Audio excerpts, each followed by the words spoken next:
Welcome to Obserna. Imagine this, April 1912. The biggest ship in the world, brand new, gleaming in the sunlight, called Unsinkable. Families wave goodbye on the docks of Southampton. Some are rich, stepping on board with trunks full of fine clothes, servants, and jewelry. Others are poor, carrying only a suitcase and their hopes for a new life. More than 200 people step onto the Titanic, thinking this is the safest ship ever built. No one knows that for over 1,500 of them, it will be their grave. The Titanic wasn't just a ship.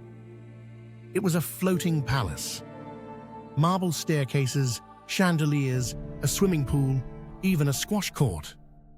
First-class passengers dined on oysters, caviar, and champagne served by dozens of stewards. People like John Jacob Astor, one of the richest men in the world, traveling with his young pregnant wife. Benjamin Guggenheim, heir to a fortune. Isidore and Ida Strauss, owners of Macy's in New York, a couple devoted to each other. And Margaret Molly Brown, a woman with a strong spirit who would later be called the unsinkable Molly Brown. Second class was filled with teachers, tourists, and professionals, enjoying comfort that in any other ship would have been first-class luxury. And in third class, hundreds of immigrants, Irish farmers, Swedish families, young men from Eastern Europe chasing the American dream.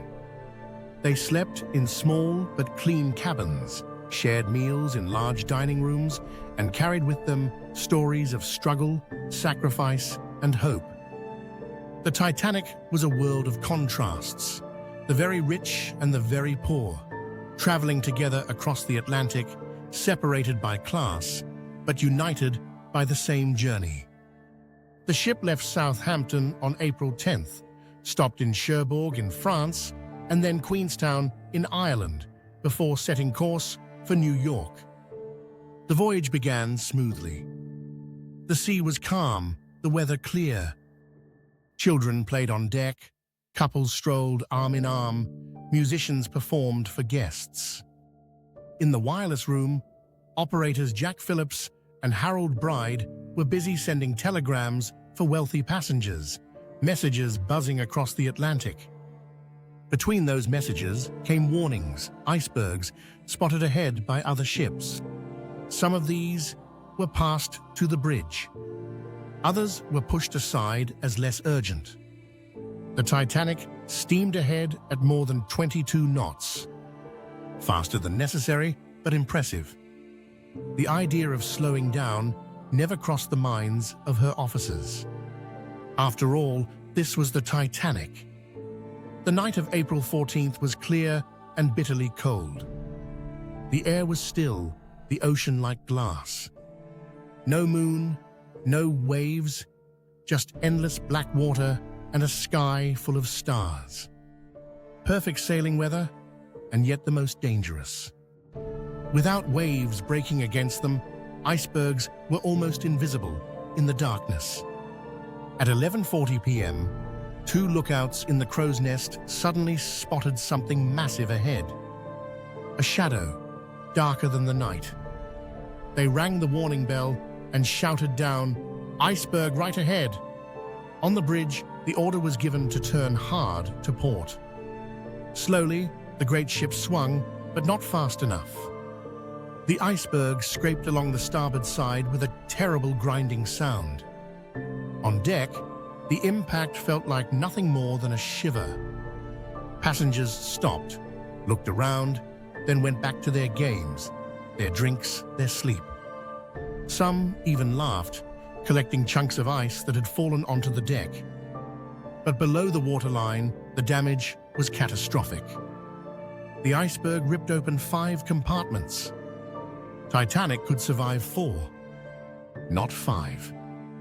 Captain Edward Smith was told the truth. The Titanic was sinking. At first, he couldn't believe it. The pride of the White Star Line, with watertight doors and double bottoms, going down. But the ship was already doomed. The engineers calculated she had less than 3 hours. Smith gave the order to prepare the lifeboats. Only then did the second truth hit. There weren't enough boats. Regulations of the time required lifeboats for only about half the passengers. On a ship of dreams, safety had been sacrificed for style. At midnight, the evacuation began. Women and children first. Officers shouted for passengers to climb in, but many refused. Who wanted to leave a brightly lit, warm giant for a tiny wooden boat in the freezing dark? The first lifeboats went down half empty. Meanwhile, in third class, families struggled to find their way. Locked gates and confusing corridors slowed them. Some never reached the upper decks. By 12:30, the angle of the ship grew noticeable. Water poured into staircases. People realized the truth. Panic spread. But amid the chaos, the ship's band kept playing. Gentle music drifted across the night. Survivors swore their final tune was "Nearer, My God, to Thee." Imagine hearing that while the deck tilted beneath your feet. Heroism and tragedy appeared side by side.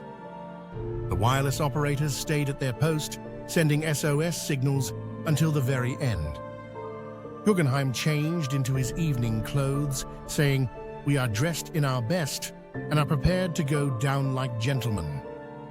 Isidor Straus refused a seat, sending his wife instead. Ida refused to leave him, saying, "We have lived together for many years. Where you go, I go." They were last seen sitting side by side on the deck. Molly Brown, already safe in a lifeboat, urged her crew to go back and rescue more, though most refused, fearing they'd be swamped.